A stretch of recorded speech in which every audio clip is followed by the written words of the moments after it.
Good afternoon, everybody. Welcome to Series 3 of the CEIH Improvement Showcase.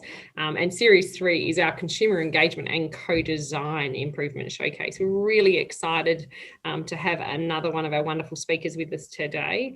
My name's Katie Belling. I'm the Exec Director for Consumer and Clinical Partnerships at the CEIH and have the privilege of hosting the session for today. Our Improvement Showcase is an initiative that has been started in the last couple of months, and we're going to talk a little bit about what that is before we hand over to our speaker. But before we do that, we'd like to acknowledge that the land that we meet on today is the traditional lands for the Kaurna people, and that we pay respect to their spiritual relationship with their country. We also acknowledge the Kaurna people as the custodians of the Adelaide region, and that their cultural and heritage beliefs are still as important to the living Kaurna people today.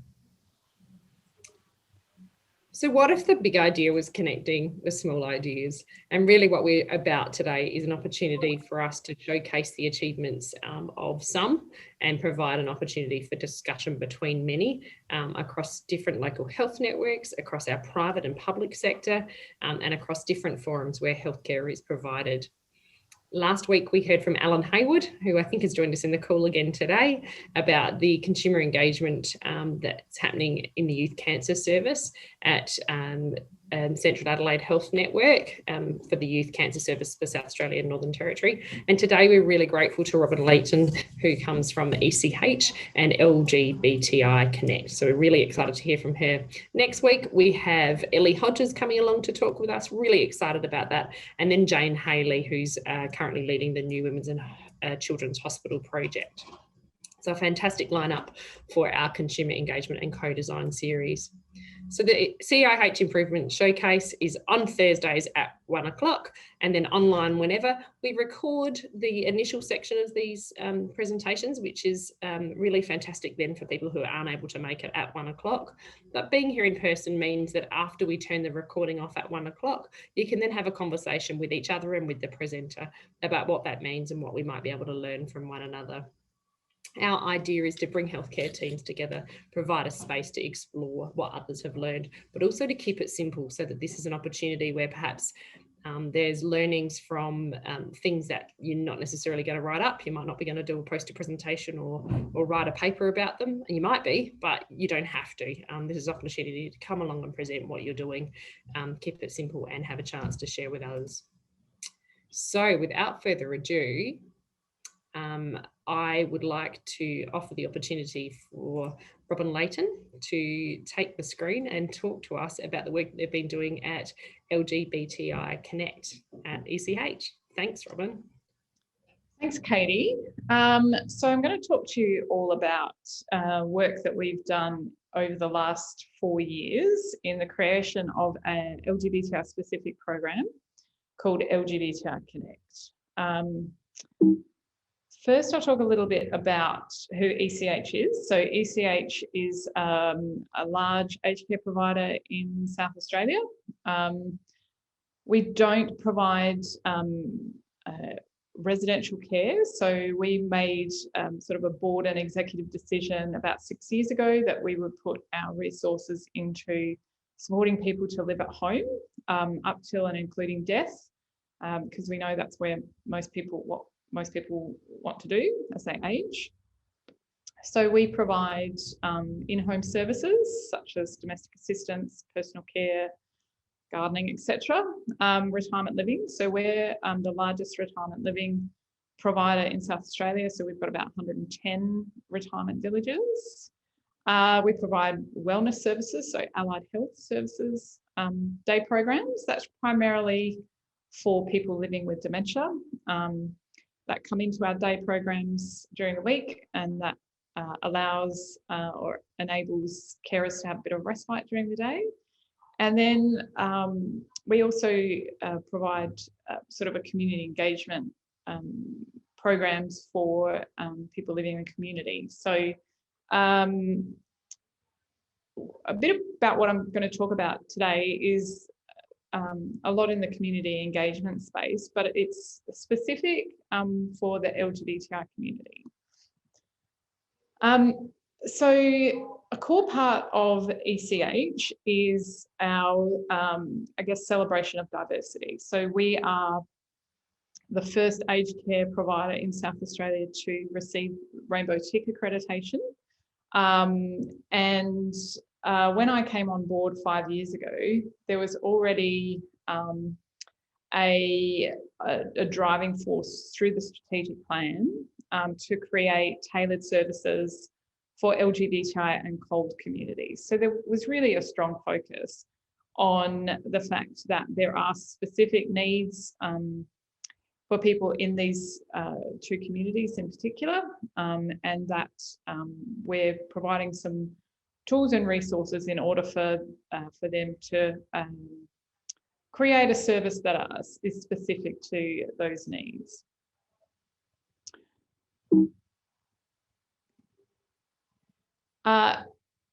So the first step so basically what I'm going to do now is talk about our co-design process that we undertook. So I'm a member of the LGBTI community myself, so I had already quite a lot of contacts. I'd worked in the LGBTI aging space for a number of years prior to that. So I had a number of great contacts. So I started with the LGBTI community. It's easiest first, right?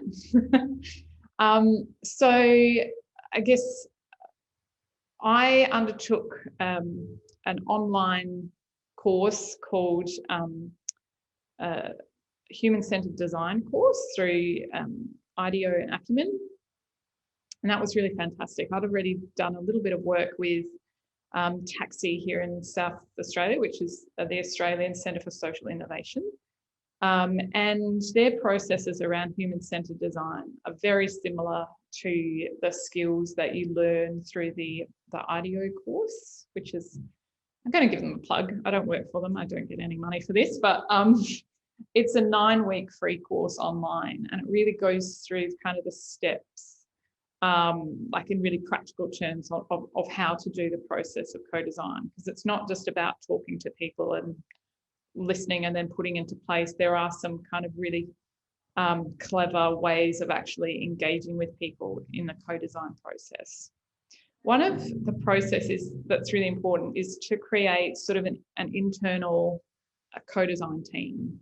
So the team that I put around this project was really multidisciplinary. So we had a dementia manager, we had the community engagement manager, we had the manager looking at smart and assistive technology. So there was kind of, and then a couple of other people, so that it was really quite multidisciplinary. And that's really important because you want people on your team that are going to think differently from you, because they will sort of pick up on aspects of what people say that you might not have thought about. And also when you start to design the service, if people have different skills in business development or things like that, that's really important also. So the team themselves were really proactive in the theming of the interviews after they were completed. And after the participants had come up with the service idea, the internal team were really helpful in what's called the business model canvas. So actually breaking down the service idea into certain aspects. So how are you going to fund it? How are you going to promote it? How are you going to get clients, particularly with a vulnerable and quite potentially closeted group like LGBTI older people?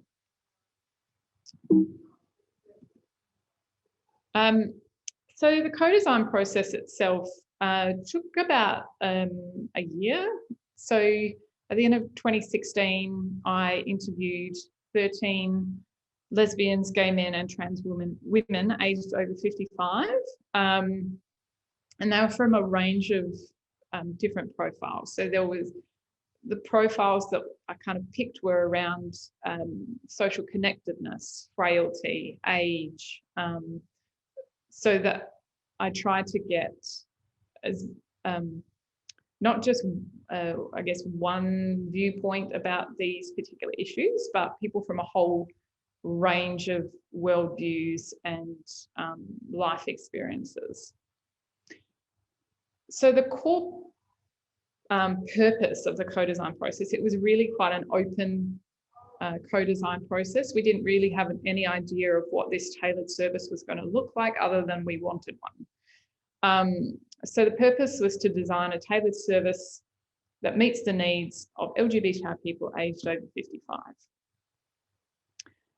So the key methods we had, I did 1 hour semi-structured interviews. So it was basically, in terms of the semi-structured nature, I did have prompt questions, but it was really a conversation. So if things came up during that conversation that kind of led me down a path, I'd go down that path. What I was going to do after the interviews was actually do sort of an ethnography. So actually sit with people to look, kind of experience what life is like from their viewpoint. And that's the ethnographic work is really important in the work that I did with Taxi and the IDEO course information, because it really does encourage you to step outside your worldview and step into the shoes of the co-design participants. And it can really show you a whole different way of viewing the issue. Saying that, I didn't actually do ethnographies. When I spoke to people about the follow-up steps, they were really keen to actually meet the other participants that were taking part in the co-design project. And so we ended up having a workshop instead of sort of the follow-up ethnographies.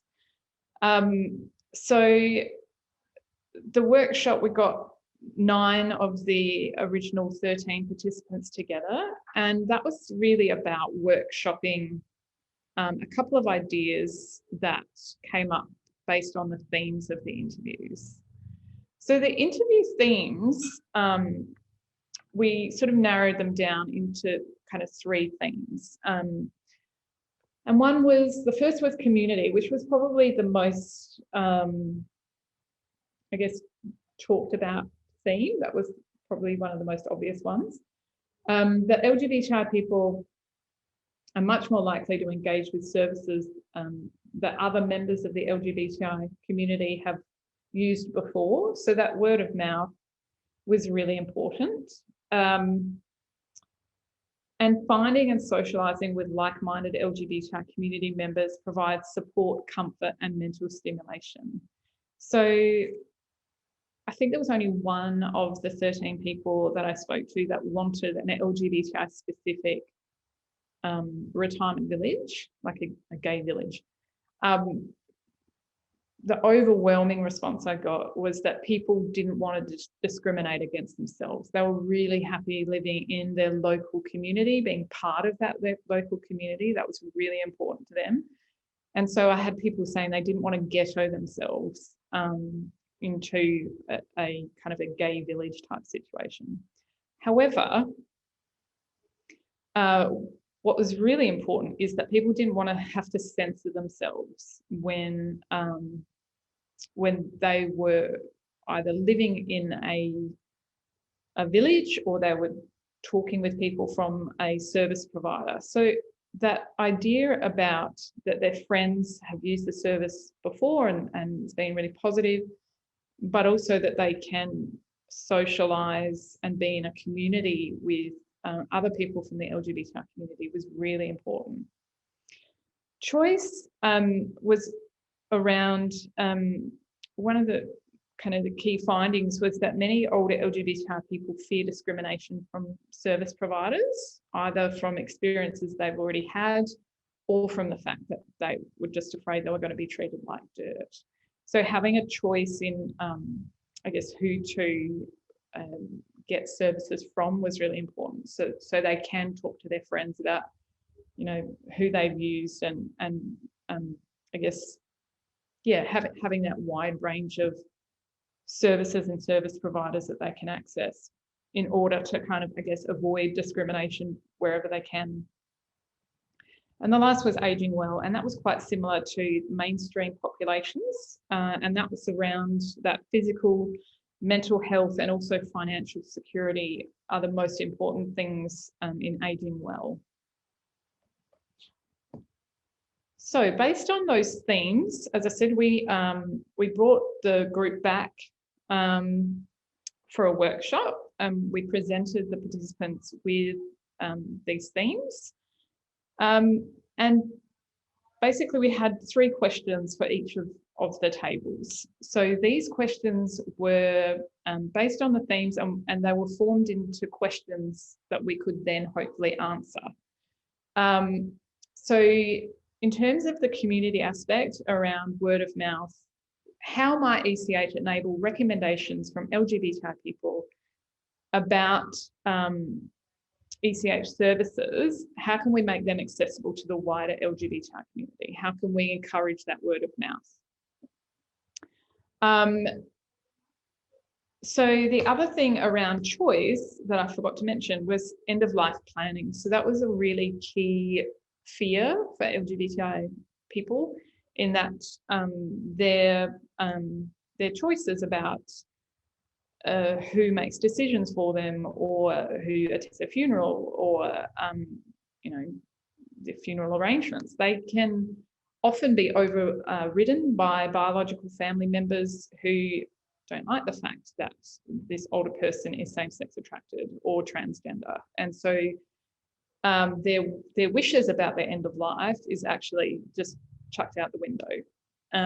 So the second question that we asked the co-design participants, how might ECH support LGBTI community members to ensure their end-of-life wishes are followed?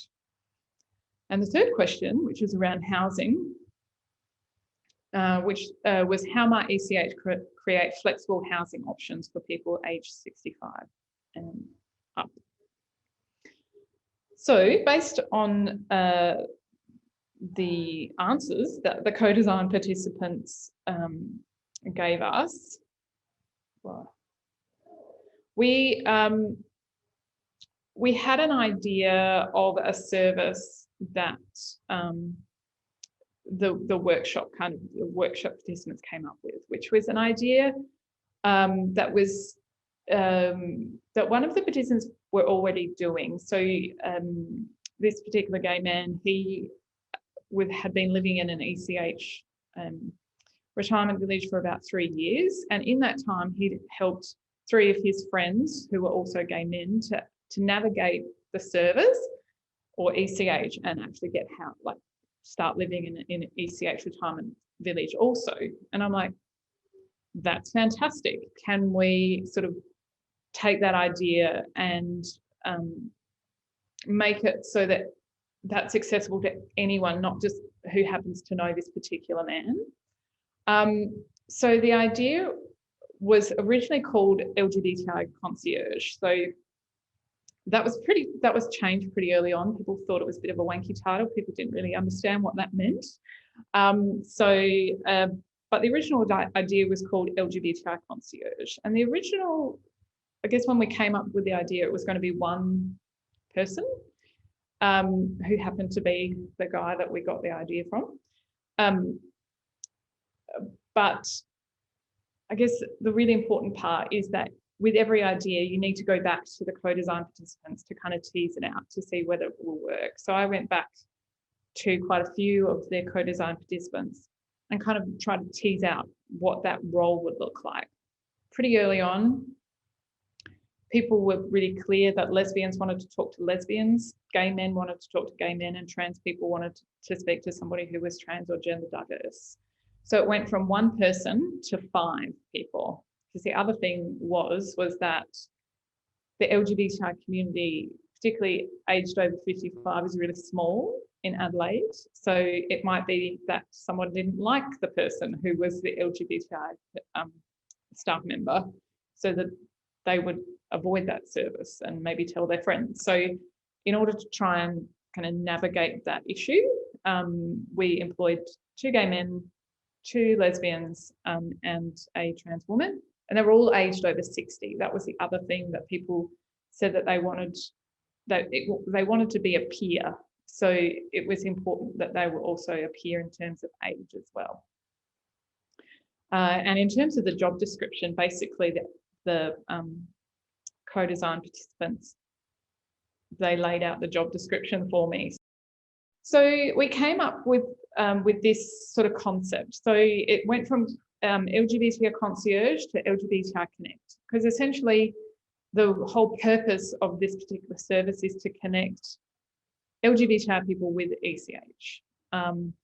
So we, as I said, the business model canvas was developed in terms of promotion, connecting with clients, the financial aspects that we needed to consider, and things like return on investment. We trialed the service for a 6-month period. We put together sort of 4 key aspects of the role, which the co-design participants themselves said were really important. So the one is access. So as I mentioned, it's a peer-to-peer model. So being able to talk to somebody from your age group, from your own community, was really key. So that's going back to that word of mouth and being able to feel comfortable and that you weren't going to be discriminated against when you accessed ECH services. That's not saying that our regular staff are discriminatory, but there is a real comfort in talking to somebody from your own community. Navigation is a core part of the role. So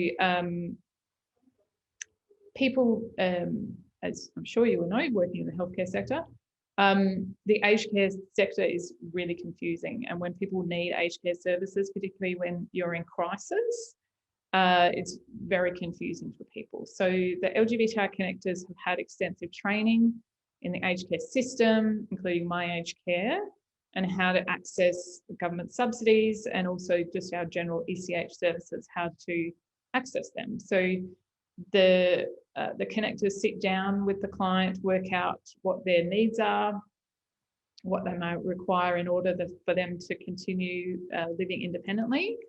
And then we'll assist with My Aged Care referrals if that's appropriate.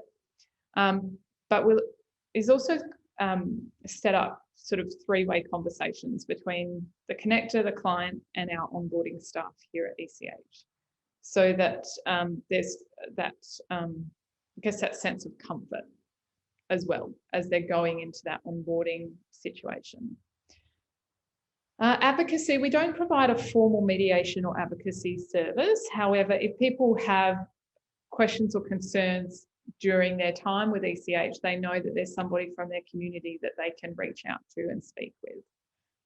And the connection is also a really important part of the role. A couple of aspects to that. So when we employed our LGBTI connectors, we wanted to make sure that they had really great networks within the LGBTI communities within ECH. There's no point if people don't know anybody.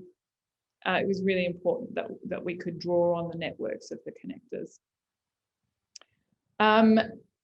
The other part of connection that is really important is social connection. So we run a monthly social program for LGBTI people aged over 55, and they go to a whole range of places like art galleries, a dolphin tour, all kinds of things that they themselves sort of, they ask to go to places. So even that is co-designed as well. And we also quickly noticed that there was plenty of people that were really socially isolated for whatever reason, didn't go to groups. So whether it was physical or mental health issues, they couldn't get to the group. So we collaborated with COTA SA. We have an MOU to provide basically a community visitor scheme or a individual visitors program for LGBTI people living in their homes who are socially isolated. So that connection or the partnership with COTA SA is really important. They have the formal community visitor scheme for people with packages or living in residential care. However, we know that there's a whole bunch of people that don't have access to that, who are still kind of living in vulnerability and isolation, and we're able to provide that. So we're able to provide connection to people wherever, whatever their circumstances are. With the 6-month trial period, I made it really clear to the executive team that the co-design process is really flexible and changeable and needs to be iterated, because we are going to make mistakes. But the thing with co-design and iteration, you can change them quickly without any financial, like large financial kind of disasters, I guess. So as I said, we changed everything from the name to how many people were employed to the roles. Everything was kind of changed, tested, iterated as well. And after we'd kind of come up with a service that we believed, and we evaluated obviously at the end of that 6-month period. So after that evaluation, once we'd come up with a great concept, then I developed a business plan for the board and exec to make this an ongoing service. So this is a service that is self-funded by ECH. So we didn't have to draw on any government funding at all. We were able to, I guess, there's other parts of the business that are able to provide kind of that, that funding back into benevolent services such as LGBTI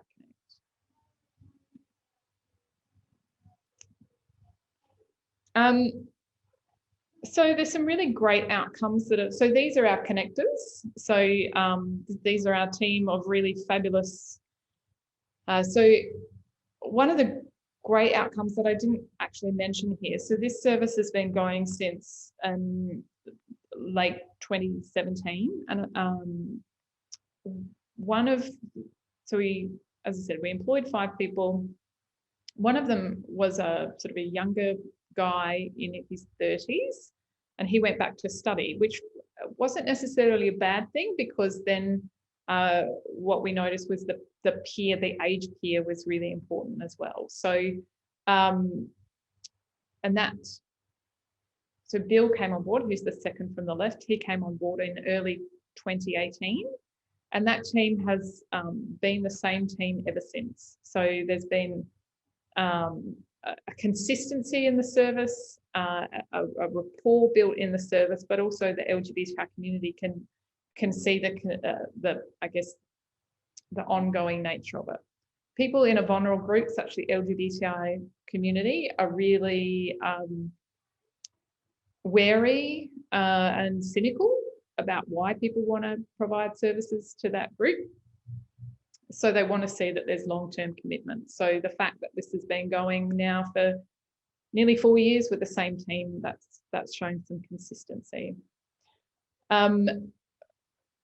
I did crunch some numbers the other day, and we've actually increased our reach to the LGBTI community by 1,400%. So when we started when we were going through that early co-design process, we were also going along the Rainbow Tick avenue, and they wanted to talk with people who are our clients from the LGBTI community. I managed to rustle up 3 people. And the last time we were accredited, which was last year, I had a choice of over 200 people that I could ask to be part of the Rainbow Tick community engagement process. So it's not just a feel-good thing. There's actually a really great, I guess, a business sense as well. Is if you're going to do community engagement with a genuine heart, you are going to get more people who will come to you. In that time, so there's a lot of people that kind of see the service, and as they age might not need it, but we've assisted nearly 30 people, so that 24 people has changed a little bit, to access our range of services, so retirement living, wellness, in-home and respite. The other core part of the program as well, aside from the 4 that I just spoke about earlier, was staff resourcing. So our team actually provide ongoing education to our staff, which is around 700 people. So for the last 3 years, we've run You Can Ask That sessions with our staff. So people can ask any questions about what it was like for you to come out, or how was your transition process, or how does religion impact you as a LGBTI member. So there's been a whole range of questions, but it really enables staff to increase their knowledge and skills, but also their empathy when they're working with clients who are from the LGBTI community as well. And the team won a Better Practice Award in 2018, which was fantastic as a recognition of the great work they've done. And they were finalists last year also at the Laser Awards also. Does anybody have any questions for me? Thanks, Robin. What we might do is just finish off if we can. What we like to do is turn off the recording before we go into question time, because we find people are more willing then to participate in question time when they're not worried we're going to put their questions up on YouTube. So thank you so much. That was absolutely fabulous. I just want to quickly plug for those watching us on the video later on, there's absolutely an opportunity for you to get involved, even if you can't join us at 1 o'clock on a Thursday. If you've got a story to tell, if you succeeded in solving a problem, or perhaps you've learned something whilst trying to solve a problem, or you've got some ideas about the themes you'd like us to explore over these months, please get in contact with us. And you can do that if you know one of us through our connections through South Australia, or you can email us at ceih@sa.gov.au.